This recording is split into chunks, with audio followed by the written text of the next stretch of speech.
You could go out of bed a bit later now. Okay, yeah. It's in the gym when he goes up. I was playing padel.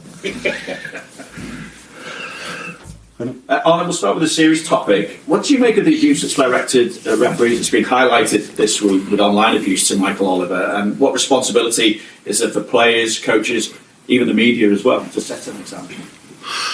Yeah, no, we all have a responsibility when it comes to this. We are aware of that. And maybe not always we've been perfect examples, but we are human beings as well. But we try to be as responsible as possible. The good thing in this country is the atmosphere in every ground we go to, every stadium is fantastic. And that's not everywhere in Europe. So I was in Holland, there's much more problems in and around the stadium than here in England. So England was maybe the first country that has this under control. Hopefully England can become now also the first country that has the online abuse an answer to that, because it's about referees, but I think players get this, and if as a manager probably as well, if you lose a few games. So the social media thing is something we all are aware of, and hopefully, like I just said, we can get this in a way that this abuse is not there anymore. But at this moment, that's unrealistic. I just wanted to ask you about Mo Salah as well, because there's quotes from the Saudi sports minister today where he says we would love to have him, which I don't think comes as any surprise to anyone given the numbers he's producing. But looking at it from an objective point of view, what would your advice be to someone like Mo over a move to Saudi when he's playing at the level that he is at the moment in terms of the numbers that he's producing? Yeah, I would be surprised if there's anyone wherever around the world saying we don't want Mo Salah. So he's doing so well for so many years that everybody probably wants him, and he's done so well without my advice for a long time. So he can probably keep doing what is best for his career even without my advice. But my advice to him would be different than and then the one you just mentioned. Can you expand on that slightly, though? If your advice would be different? No. What I mean with different is that everybody wants him, including us. We want him to extend, of course, as well. So, yeah, that is clear. But I'm not surprised that Saudi wants him. But I'm also not surprised would not be surprised if other countries want him as well. So, yeah, he's been old and wise enough. He's done so many smart things in his career that he will make the right decision for himself and hopefully for us as well. We will look at football because Bournemouth, 9 first team players injured, 11 Premier League games though unbeaten, 9 goals in the last 2 games, beating Newcastle and Nottingham Forest as well. So how do you assess the challenge that you face this weekend? Yeah, it's a big one, and this is probably going to sound strange. And I knew this already when we played the second half against them in our home game. We were 3-0 up at half time, and I was expecting a second half where we could just control the game, have the ball a bit, and hope maybe score the 4th one. But they just kept on going at us for 45 minutes, and that showed me the character of the team. And since then, they've been outstanding. They were before that game also, because we were 3-0 up at half time, which didn't really match the first half, in my opinion. Maybe we deserved to be up, but not with 3 goals. And afterwards, they've beaten so many strong teams, and it's a simple reason for that. A lot of quality created by Richard, of course. He created our current sports director who worked there for a few years, and he hired a fantastic manager as well. Why is he a fantastic manager? He has a great game plan, and his players work incredibly hard.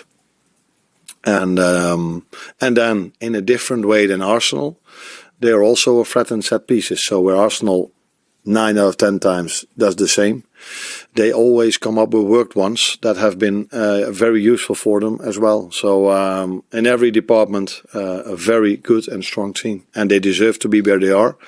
Maybe they even deserve a bit higher than the position they are at the moment. Following up on that, I don't know how much you've maybe seen the career of Justin Kluivert so far. 11 billion euros, and look at the development he's had. He's looking like an incredible bargain. What do you make of him as a player? Yeah, he's one of the many examples where I think Richard deserves a lot of credit for. But not only Richard, the manager, of course, as well, because he started working with him. And you know that I believe that the team makes individual better. So, you need quality. And that's what Richard brought there, and his successor probably as well. But I think most of the players that are there were there last season already as well. And the manager has done an incredible job. So Justin, great season he's having. Nice and good to see for us, because we always knew he was a big talent. He left Holland quite early. He was a bit criticized for that, because in Holland many people always feel you need to have some extra years in the Eredivisie before you go abroad.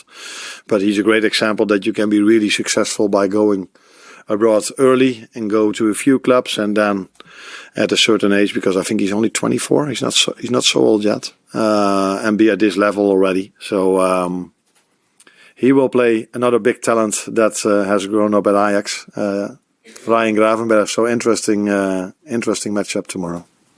Obviously, you rested a lot of players in the previous game. We're expecting you to make a lot of changes, but how's the rest of the squad? Any other players coming back from injuries?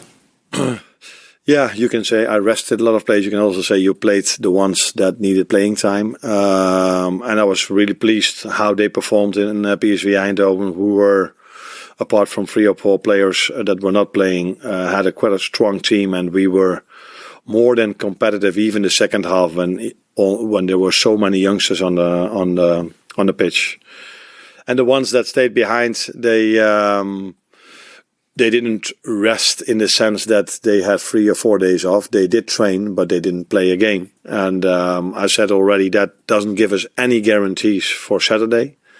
But it hopefully will help us during the upcoming 3 or 4 months, because it's the Premier League and the Champions League is a long season for them, with 10 months in a row non-stop playing games without any weeks off in between. So hopefully that will help them to stay fresh for the upcoming months that are coming. Hey Arne, we saw Federico Chiesa play the 90 minutes against PSV. Every time he always seems to be really positive, always wants to attack. How much of a threat could he be for the rest of the season, and is he ready for more minutes in the Premier League as well? Yeah, of course. He's ready for more minutes in the Premier League, because if you can play 90 at Champions League level, then you are able to play an amount of minutes in the Premier League. His main problem, if you want to call it a problem, is that he's in competition with Luis Diaz, Darwin Núñez, Cody Gakpo, Mo Salah and Diogo Jota. And I think you agree with me that they are doing quite well also. But it's very good for us that it was 6 or 7 months ago, he said, against Swiss when they lost in the Euros, was his last time he played 90 minutes. So it's very good from him, but definitely also from our performance staff, that we've, during training sessions, got him to the point that he's able to play 90 minutes without a lot of friendlies or whatever he has to play. So big compliment for him, how hard he's worked, and for the performance of medical staff as well.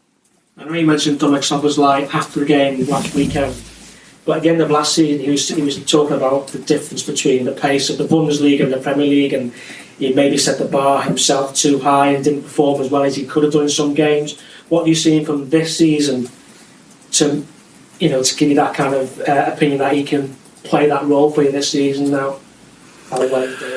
If he said what you said, then I will talk to him today or tomorrow and say, at this club you can never set the bar too high, because that's impossible. The bar at this club is of the highest standards, and this is what you have to, where you have to get to.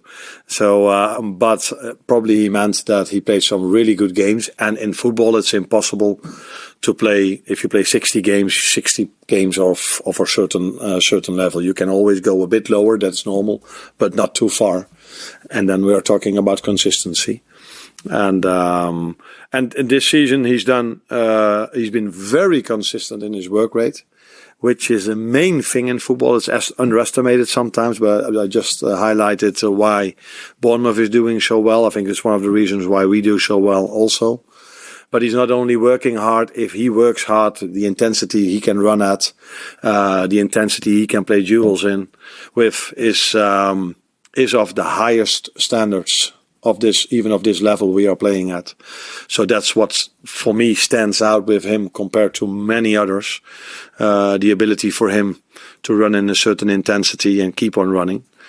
And I think what he is improving recent weeks or recent months is that he's more and more involved in dangerous attacks and sometimes in assists and goals. In the last game he was involved in 2 goals.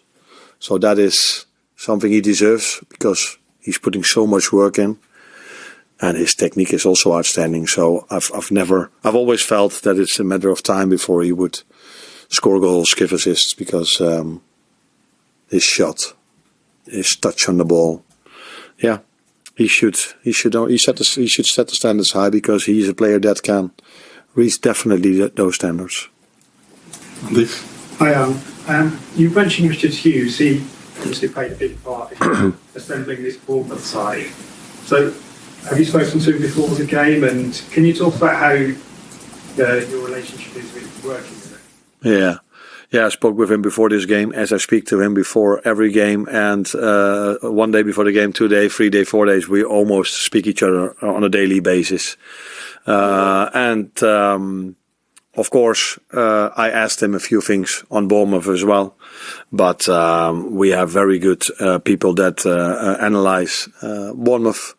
And I'm doing this myself quite a lot as well. I see a lot of games of them already. So it's just the more information you can get, the better it is. But my relationship with him is very good, which is probably what you can expect if you win a lot of games, because mostly relationships between managers and sports directors are a bit under debate if you start to lose a lot. But no, my relationship with him is only very positive from start till now. Well, just to go back to the question you were asked about giving advice to Mo, and I know you're not involved in vice president and contract negotiations, but have you expressed your thoughts to those 3 players that are out of contract in summer about where you see what you want from them and where you see their future? I think you know the answer to this question, don't you? The answer is, of course, I speak with these players. I speak with them not every day like Richard, but quite a lot. And it would be ridiculous if in all these times I speak to them, we've never spoken about the future.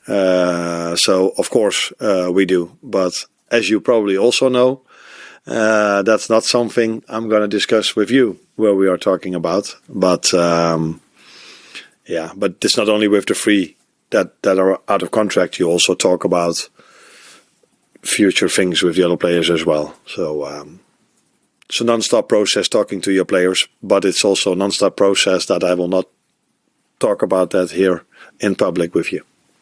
Just this picks on timeline to Josh's return.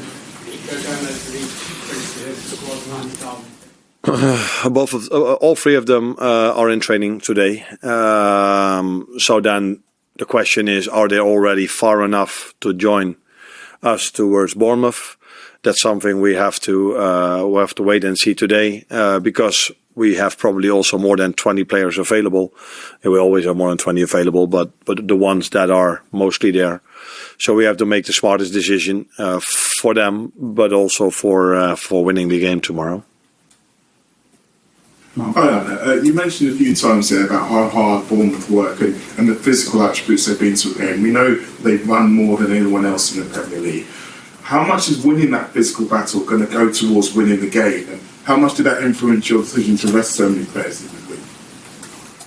Oh, that hasn't had any... there was no reason, because we play Bournemouth and they run so much, to rest them during the week. We would have done that against any other team that we face, because I already said it's not about, we rested them not because of the Bournemouth game, we rested them more for the long term, because and it's quite a long time between November and March that there's an international break and I have a week off. But then I know Virgil, I know because the Dutch team, I know that they play 2 games against Spain. So for them it just keeps on going, and that's why I've already also explained that. If you look at our season, after every 3, 4 or 5 weeks, we've tried to create a moment where players like Virgil and all the others that have played so many games didn't play during the week. Mostly there was a League Cup game that they didn't play. So, was that an answer to your question? Well, how much the physical battle against a team like Bournemouth who use those tools so well, how much is that going to play towards winning the game? Yeah, a lot. If you can't compete with them in that aspect, then you need luck to win the game, and then you need a special moment or a special save or a lot of special saves from Ali to win the game. But if we're able to compete with them on a physical level, then the margins for us to have a chance to win the game go up a lot, of course. But if we cannot compete with them physically, which I think we definitely can, because we are a team that's really fit as well. I agree with you; they're just above us. Probably also has to do that we have a bit more ball possession than them. But I think it's one of the few games we've played this season that we were outrun, only by a small margin, but we were outrun against Bournemouth. And I hope that's going to be different tomorrow. But it's not going to be easy.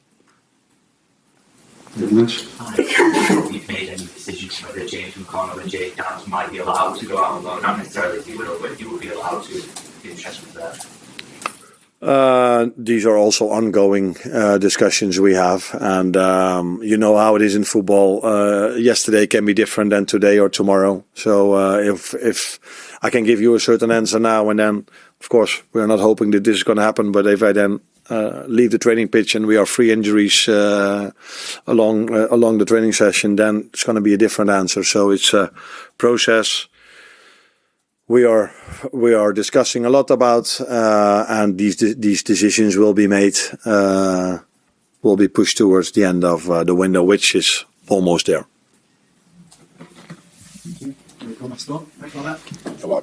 Thank you.